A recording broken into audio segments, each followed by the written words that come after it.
Hi friends, ഏതോ ജന്മകൽപ്പനയുടെ ഇനി വരാൻ പോകുന്ന ഒരു എപ്പിസോഡിൻ്റെ റിവ്യൂ ആണ് പറയാൻ പോകുന്നത്. അങ്ങനെ നമ്മുടെ അശ്വിനാണെങ്കിൽ ശ്രുതിയെ കാണാഞ്ഞിട്ട് വല്ലാതെ ഇറിറ്റേറ്റ് ആവാണ് കേട്ടോ. ഓഫീസിൽ നിന്ന് എത്തിയിട്ടും ശ്രുതിയെ കാണാഞ്ഞിട്ട് നമ്മുടെ രാമേട്ടനോട് പോയി ചോദിക്കുന്നുണ്ട്. അപ്പോൾ രാമേട്ടൻ പറയും, ഞാൻ കണ്ടില്ലല്ലോ കുഞ്ഞ് എന്ന് പറയുമ്പോൾ അവിടെയൊക്കെ ഇങ്ങനെ അന്വേഷിച്ച് നടക്കുന്നുണ്ട്. എന്നിട്ടും ശ്രുതിയെ കാണുന്നില്ല കേട്ടോ. അപ്പോൾ തിരിച്ച് റൂമിലേക്ക് പോകാൻ നേരം ശ്രുതിയുടെ ശബ്ദം ഇങ്ങനെ കേട്ടുകൊണ്ടിരിക്കുകയാണ്. അപ്പോൾ അശ്വിൻ, ഇത് ശ്രുതിയുടെ ശബ്ദം തന്നെയാണല്ലോ, ഇവളെവിടെയാ എന്ന് പറഞ്ഞ് ഇങ്ങനെ നോക്കുന്ന സമയത്ത് ശ്രുതിയാണെങ്കിൽ കുറേ പിള്ളേരെ ട്യൂഷൻ എടുക്കാൻ വേണ്ടിയിട്ട് ഇരുത്തിയിരിക്കുകയാണ്. ഒറ്റൊന്നും പറഞ്ഞൊന്നും കേൾക്കുന്നില്ല കേട്ടോ. അപ്പോൾ അതുങ്ങളെയൊക്കെ പിടിച്ചിരുത്താണ് നമ്മുടെ ശ്രുതി. വാട്ട് ദ ഹെൽ, എന്തൊക്കെയാ ഇവിടെ നടക്കുന്നത് എന്നും ചോദിച്ച് അശ്വിൻ മുത്തശ്ശിയുടെ അടുത്തേക്ക് പോകുന്നു.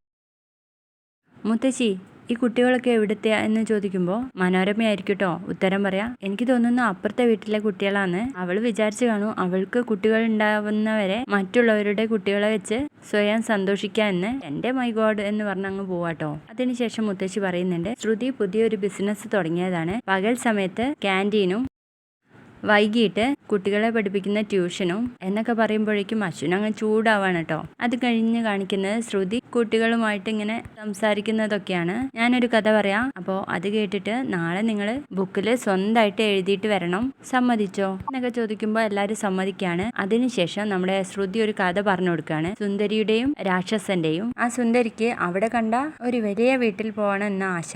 എന്നിട്ട് കാട്ടിലൂടെ നടന്ന് അവസാനം ആ വീട്ടിലെത്തുന്നു. അങ്ങനെ അവിടെ ഭക്ഷണം കഴിച്ച് കിടന്നുറങ്ങി.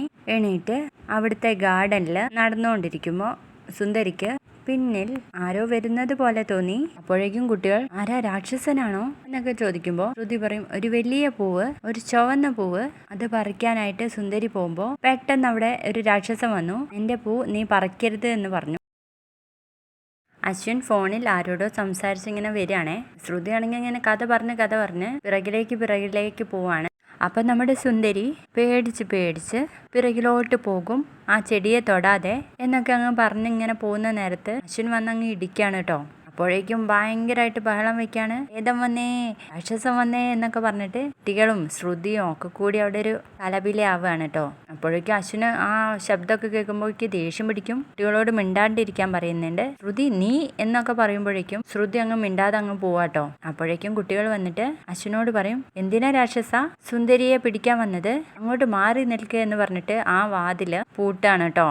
എന്നിട്ട് ശ്രുതിയുടെ അടുത്ത് വന്നിട്ട്, സുന്ദരി ഇനി പേടിക്കണ്ട, രാക്ഷസനെ ഞങ്ങൾ പൂട്ടിയിട്ടിട്ടുണ്ട്, ഇനി ഇങ്ങോട്ട് വരില്ല എന്ന് പറയാണ്.